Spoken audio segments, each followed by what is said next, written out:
La pièce était silencieuse, éclairée seulement par une lampe basse qui jetait une lueur pâle sur les murs.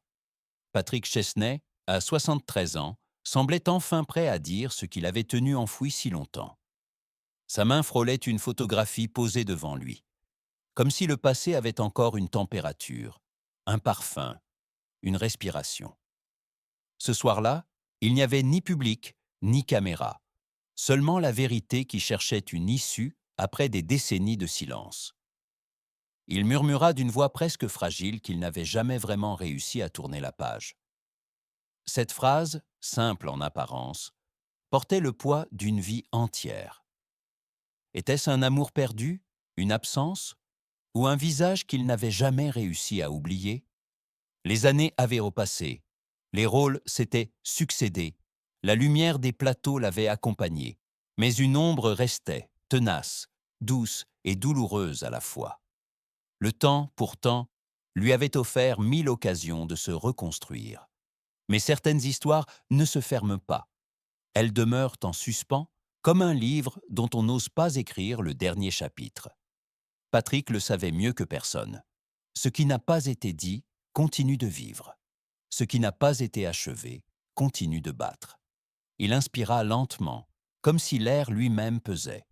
Puis il releva les yeux et lâcha une phrase qui fit trembler la pièce entière. Ce qu'il s'apprêtait à révéler, personne ne l'avait jamais entendu de sa bouche. Et c'est là que tout bascula, sans qu'il le sache encore.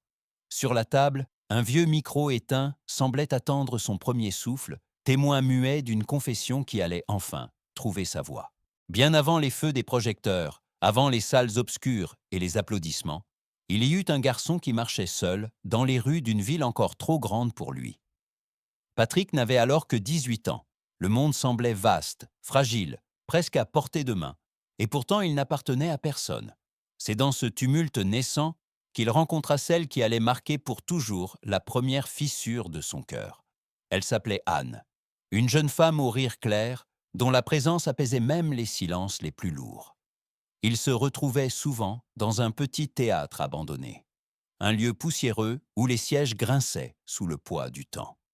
Là, ils apprirent ensemble ce que signifiait s'abandonner, rêver, se perdre dans un regard jusqu'à en oublier l'heure. Un amour jeune, fragile, lumineux comme les matins d'hiver, où tout paraît possible.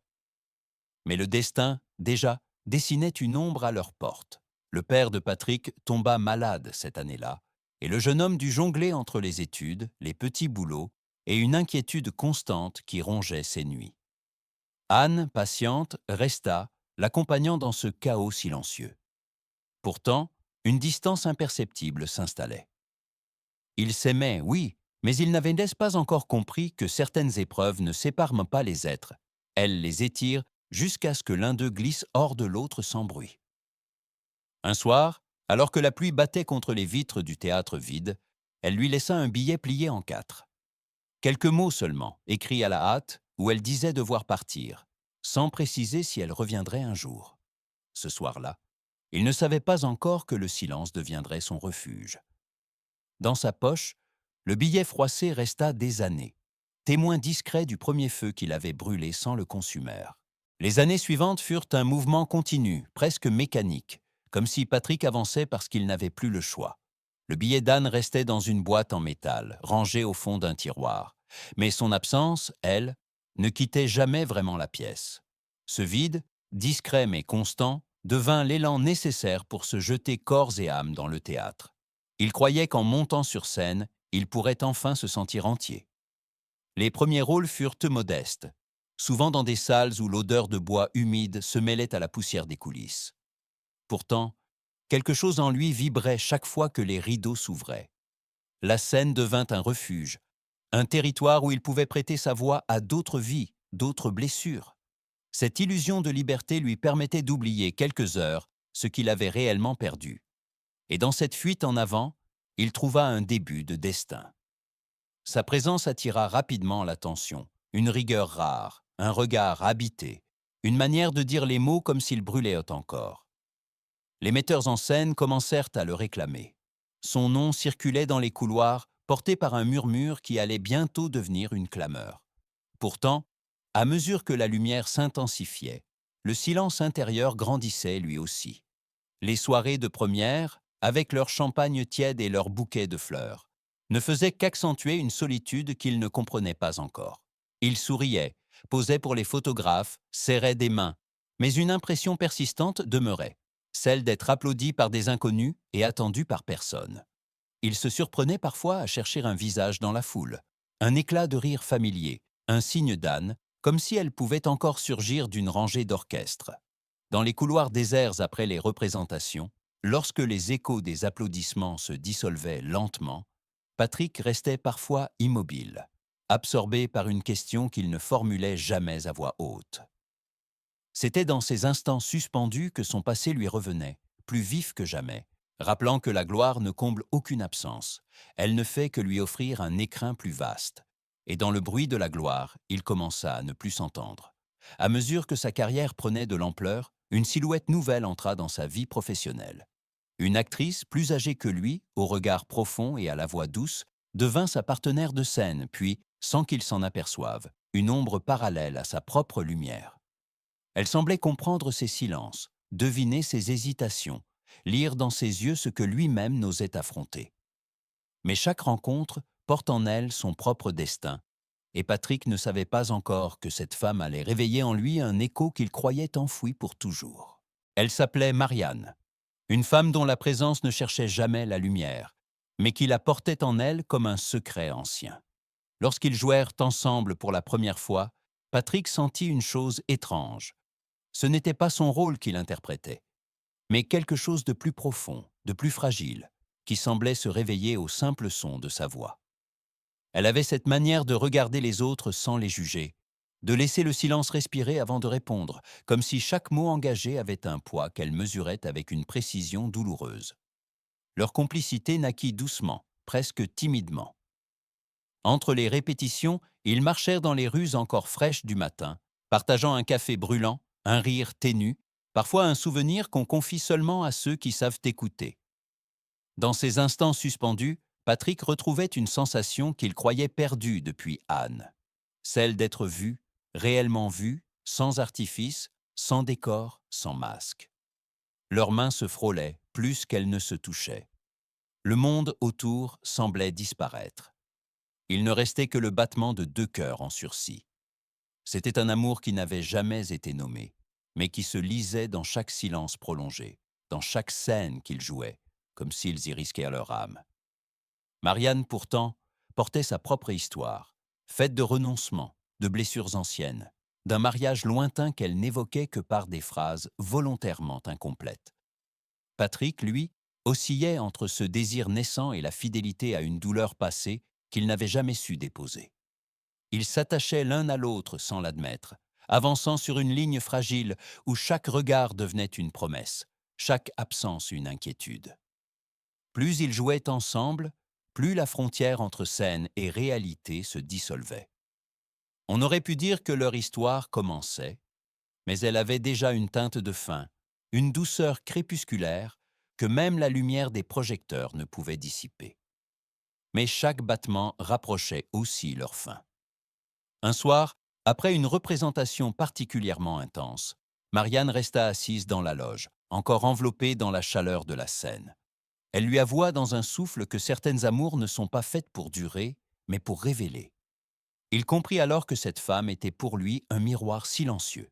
Elle n'était pas venue combler un manque, mais lui rappeler ce qu'il refusait d'affronter depuis trop longtemps. Leur histoire n'eut pas de fin, seulement une pause qui dura toute une vie. Une pause faite de regrets doux, de souvenirs tenaces, d'un amour qui n'avait jamais osé dire son nom. Et dans ce silence partagé, Patrick sentit que quelque chose venait de se fissurer en lui, préparant le terrain pour une vérité qu'il ne pourrait plus repousser. Les années passèrent comme une pluie fine qui s'installe sans qu'on s'en rende compte. Patrick, désormais un homme mûr, regardait sa carrière se déployer devant lui comme un long corridor aux portes ouvertes, mais aucune ne donnait sur apaisement véritable. Marianne avait poursuivi sa route, discrète, lointaine, gardant pour elle ce chapitre inachevé qu'il n'avait jamais osé écrire. Pourtant, chaque rôle qu'il endossait, chaque scène qu'il jouait, portait encore l'empreinte invisible de cette femme, qui avait su réveiller en lui une douceur qu'il croyait morte. Avec le temps, la presse lui prêta bien des histoires, des complicités, des passions supposées.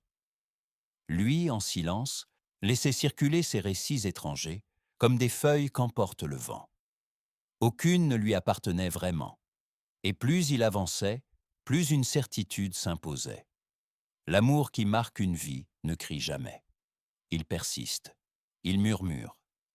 Il revient dans les interstices, là où la mémoire ne sait plus très bien si elle invente ou se souvient. Un soir, lors d'une interview qu'il n'avait pas souhaitée mais qu'il n'avait pu éviter, le journaliste lui demanda s'il regrettait quelque chose. Une question simple, presque banale. Mais Patrick sentit son souffle se suspendre. Les visages de sa vie défilèrent, les rires, les départs, les heures de gloire, les longues nuits solitaires. Et puis, comme toujours, celui d'Anne réapparut, avec ce billet plié en 4 qu'il conservait encore. Il prit quelques secondes avant de répondre. Son regard se perdit vers un point que personne d'autre ne voyait, comme si le passé s'était invité dans la pièce. Quand il parla enfin, sa voix était basse, dépouillée, débarrassée de toute défense. Oui, il y avait quelqu'un qu'il n'avait jamais oublié. Une personne dont l'absence avait façonné sa vie autant que sa présence l'avait autrefois illuminée. Je ne l'ai jamais oublié, et je crois qu'elle le savait. Le silence qui suivit semblait presque vivant. On aurait dit qu'il respirait entre les murs, qu'il s'installait pour dire ce que les mots n'osaient pas encore formuler.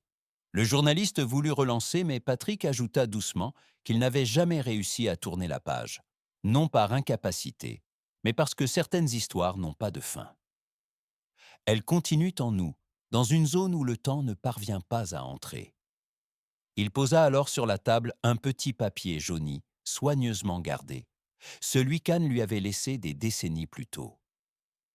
Un objet minuscule, fragile, mais chargé de toute une vie.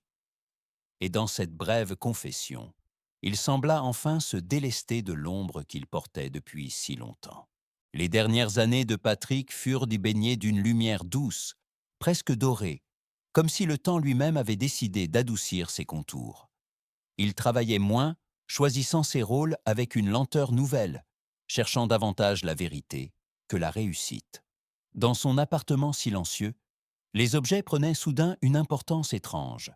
Une écharpe oubliée, un livre dont la couverture s'effritait, et ce billet jauni qu'il gardait toujours dans le tiroir du bureau, comme un souffle ancien qu'il n'osait ni relire ni jeter. Il comprit un jour, en marchant seul près de la Seine, que l'amour qu'il avait porté n'était pas une absence à guérir, mais une présence à apprivoiser. Ce qu'il avait vécu avec Anne, ce qu'il avait effleuré avec Marianne, tout cela formait un fil invisible qui le ramenait sans cesse au même endroit, celui où un cœur apprend à accepter ce qu'il ne peut changer. Le temps ne répare pas, il enseigne. Et dans cet enseignement, il trouva enfin une forme de paix. Il s'assit sur un banc, observant le fleuve avancer sans hâte. Les eaux ne se retournent jamais, pensa-t-il, mais elles n'oublient rien. Peut-être que les êtres humains ne sont pas si différents. Peut-être que continuer signifie simplement apprendre à porter ce qui a été, sans regretter ce qui aurait pu être.